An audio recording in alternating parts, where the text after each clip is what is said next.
Puteți să ne faceți mai ecran?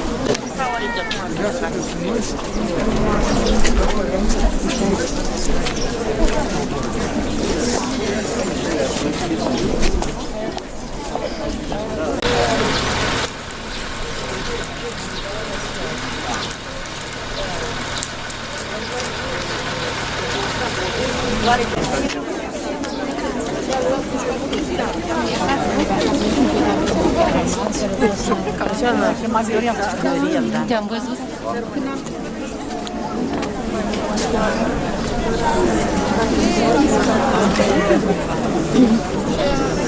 Să rămână părinte.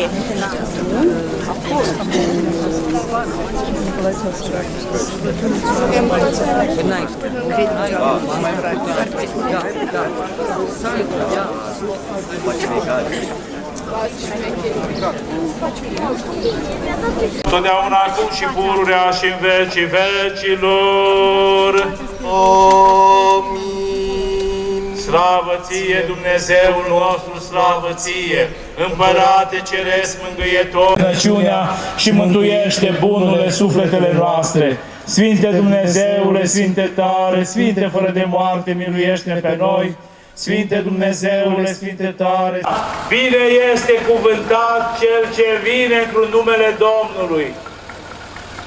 Învierea cea de obște mai înainte, când ție biruitorului morții strigăm. Osana celui din înălțime, învierea cea de obște mai înainte de patima ta, încredințându-o pe Lazar din morți, l-ai sculat, Hristoase, Dumnezeule. Pentru aceasta și noi ca prunci semnele biruiește, părând ție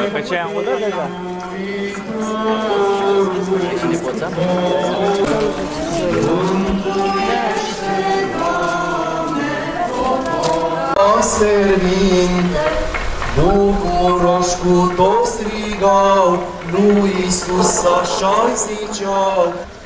Osana dintr-o înălțime, că Hristos nouă ne vine, intră în Ierusalim, de rău să ne izbăvim, astăzi la florit, astăzi la florit.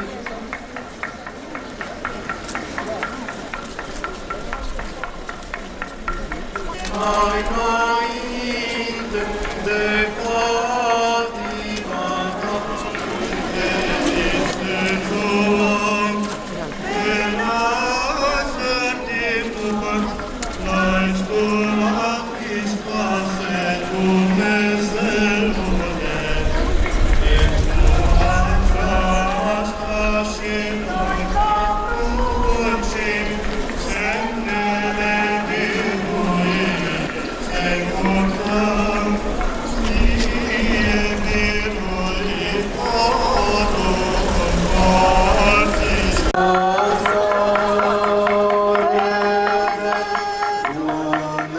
Dumnezeu n-ai robit.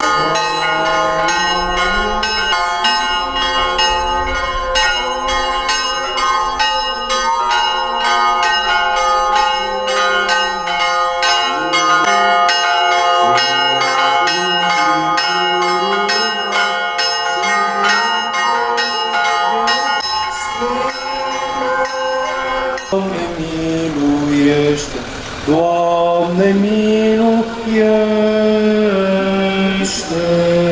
Că ne rugăm pentru înalt preasfințitor, Cu cei 12 apostoli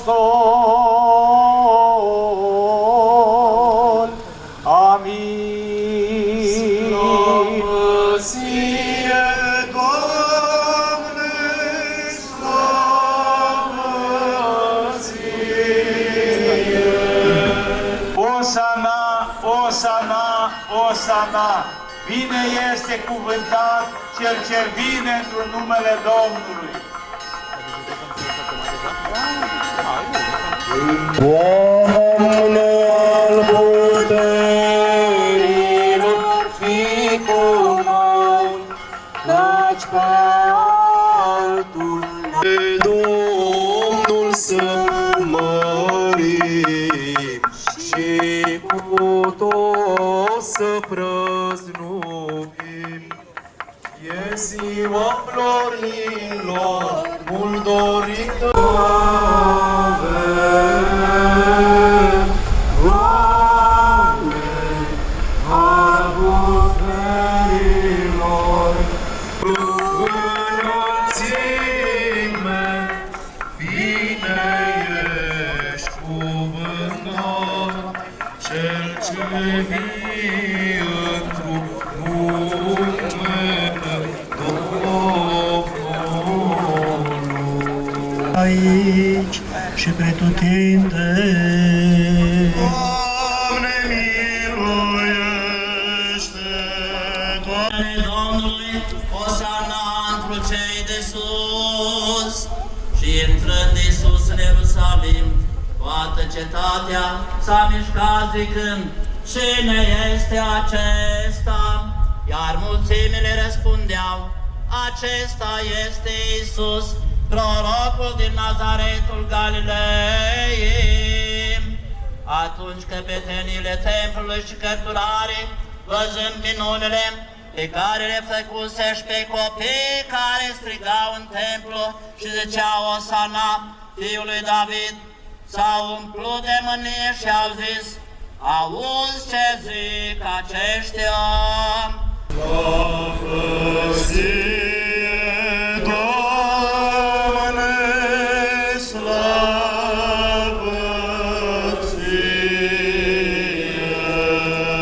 Osana, Osana, Osana, bine este cuvântat cel ce vine în numele Domnului. Ne-ați nevoit și ați încoronat, rugați-vă Domnului să se mântuiască sufletele noastre.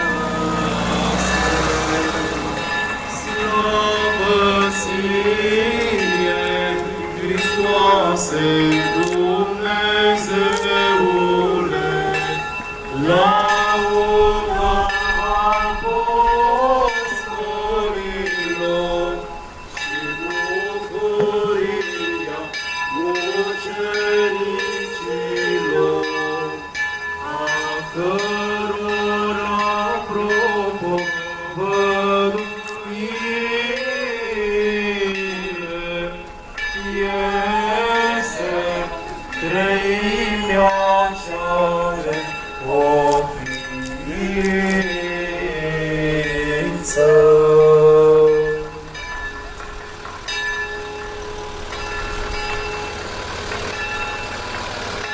Ramuri de finic și au ieșit în întâlnirea Osana, bine este cuvântat cel ce vine într-un numele Domnului, Împăratului Israel. Iar Iisus, aflând un asin tânăr, a șezut pe el, precum este scris, nu te teme, fiica Sionului. Da, bine este cuvântat cel ce vine în numele Domnului. Cel ce vine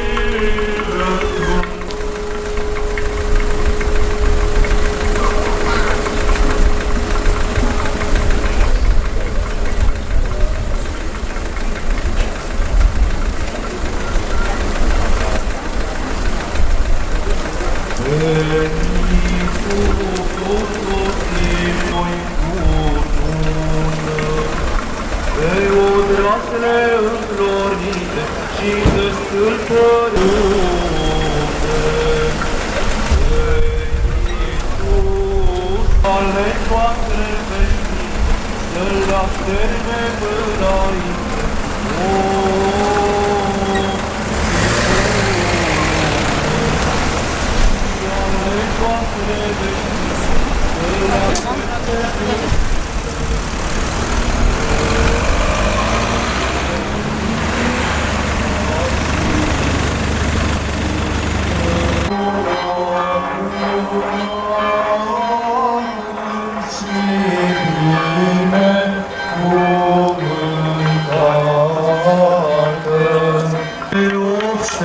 Mai înainte de patima ta în credință duh, te lasă fiul, n-ai scurdat Hristoase, Dumnezeule,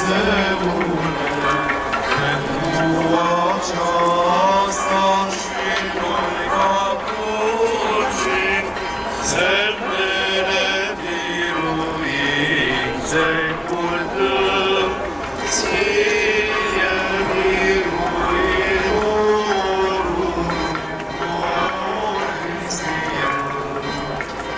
Osana, cerul din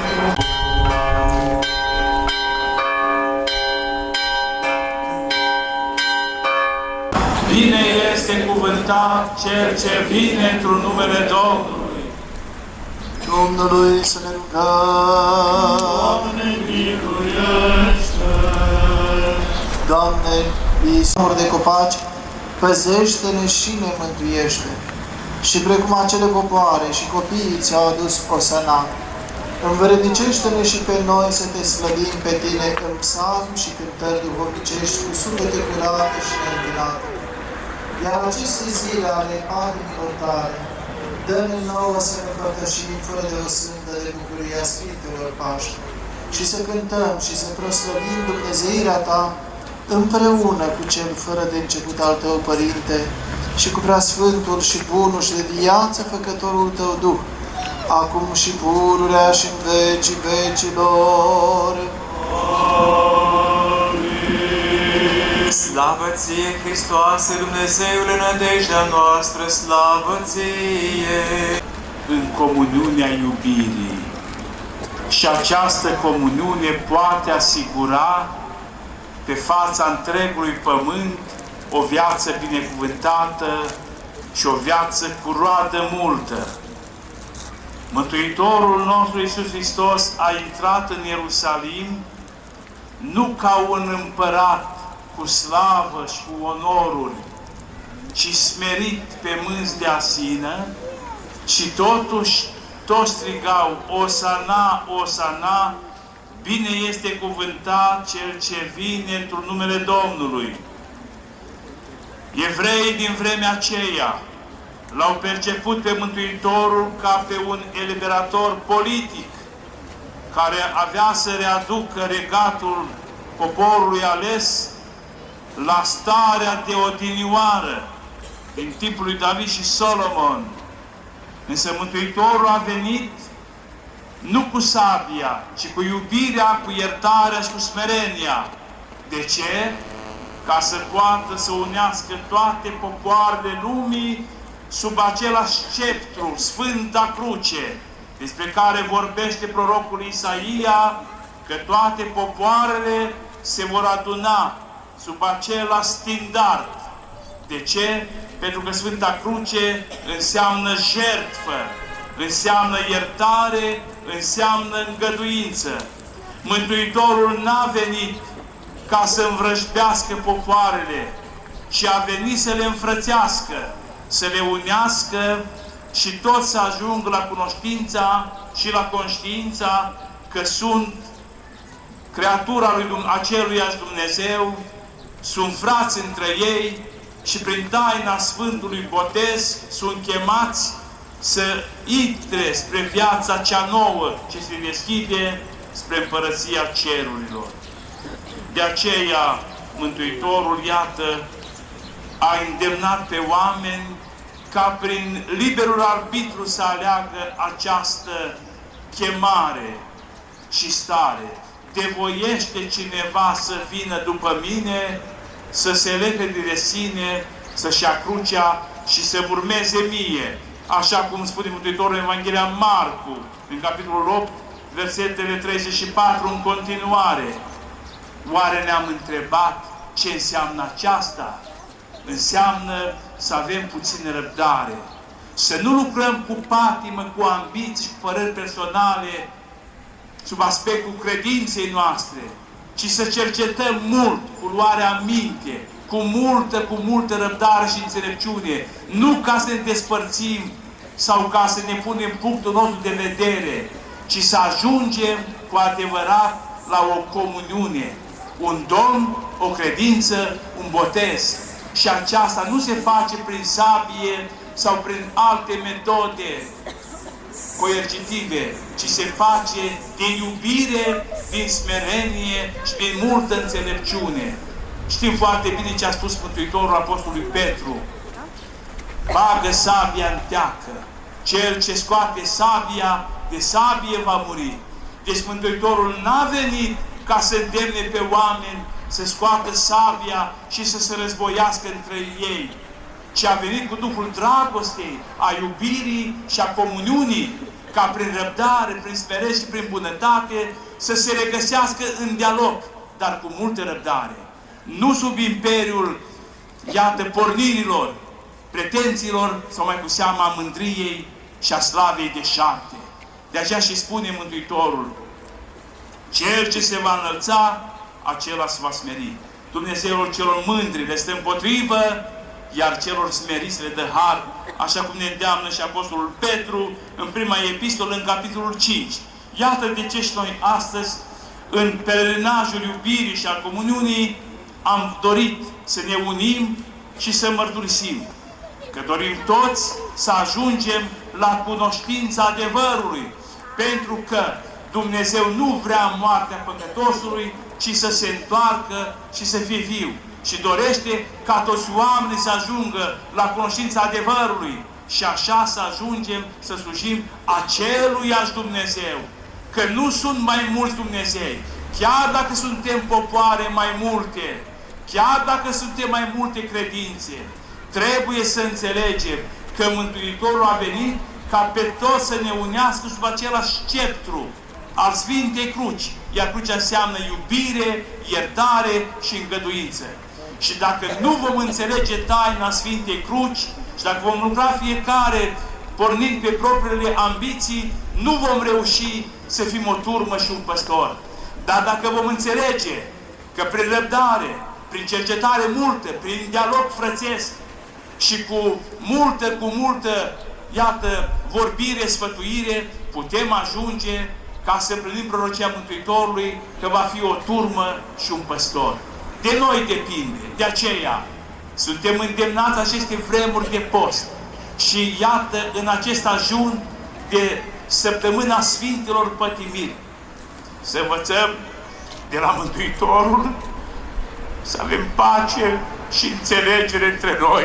Că suntem frați și nu trebuie să ne jignim, nu trebuie să ne prigonim, nu trebuie să pornim la acte necugetate, pentru că istoria ne dă nenumărate exemple care au distrus numai vieți, ci și credință, și sentimente, și opere de artă, și comuniune, și înțelegere. Noi, prin Duhul Mântuitorului, trebuie să ajungem la acea gândire și lucrare duhovnicească, așa cum spune Mântuitorul, ca toți să fim una. Și putem ajunge la această trăire și stare ascultând de Mântuitorul. Cel ce va vrea să fie mai mare, să vă fie slugă. Deci dacă ne vom smeri, dacă ne vom prețui, dacă ne vom respecta reciproc și dacă ne vom, iată, ne vom prețui unii pe alții, îngăduindu-ne cu multă răbdare și prin dialog mult, putem ajunge la aceeași credință, la un Domn, la o credință, la un botez, cum spune Apostolul Pavel în Epistola către Efeseni. Iată de ce suntem chemați să ne rugăm, să citim Sfânta Scriptură, să citim învățătura de credință, să citim viețile Sfinților, Patericul și să culegem de la mari trăitori ce înseamnă să jertfești pentru aproapele tău, pentru binele aproapelui, nu pentru pornirile personale, ci ci pentru binele a toată lumea. De aceea Mântuitorul n-a venit să mântuiască doar un popor, poporul Israel, ci a chemat pe toți să vină la cunoștința adevărului, să îi înfrățească. Dacă turnul Babilon a împărțit limbile și a despărțit pe oameni între ei, iată cinzecimea ne cheamă spre unire și comuniune și unitate și trăire în același Duh. Avem un singur Dumnezeu și trebuie să rămânem toți poporul lui Dumnezeu, dar să stăm de vorbă cu Dumnezeu, să-L întrebăm pe Dumnezeu, să păzim poruncile, așa cum spune Mântuitorul în Evanghelia Ioan, capitolul 15, de mă iubiți, păziți poruncile mele. Și dacă vom păzi poruncile Dumnezeu și vom rămâne în dragostea Domnului și în pacea Domnului pe care, iată, ne-a oferit-o după învierea sa, atunci vom rămâne cu adevărat poporul Dumnezeu. Să punem capăt fără de legilor, răutăților, răzbunărilor și acte care nu trebuie să caracterizeze pe un om care are gândire, are voință și sentiment, ci să învățăm că prin răbdare, cum și Mântuitorul a răbdat, îndelung a răbdat pe cruce și s-a rugat și a zis: Părinte, iartă-le lor că nu știu ce fac. Deci nu s-a răzbunat și nu a dorit rău nimănui, ci dimpotrivă, a dorit iertare, îndreptare și înțelepțire. Deci mesajul de astăzi acestui pelerinaj, acestei procesiuni este să ne unim sincer, să ne ajutăm unii pe alții, indiferent de cultură, de credință, de stare socială, de gândire și așa mai departe, să nu uităm că suntem popor Dumnezeu, suntem oameni, avem suflet în noi, sufletul care vine de la Dumnezeu. Și avem datoria să fim una sub ascultarea lui Dumnezeu. Un Domn, o credință și un botez. Ne rugăm Bunul Dumnezeu ca să-și reverse asupra noastră înțelepciunea, puterea, lucrarea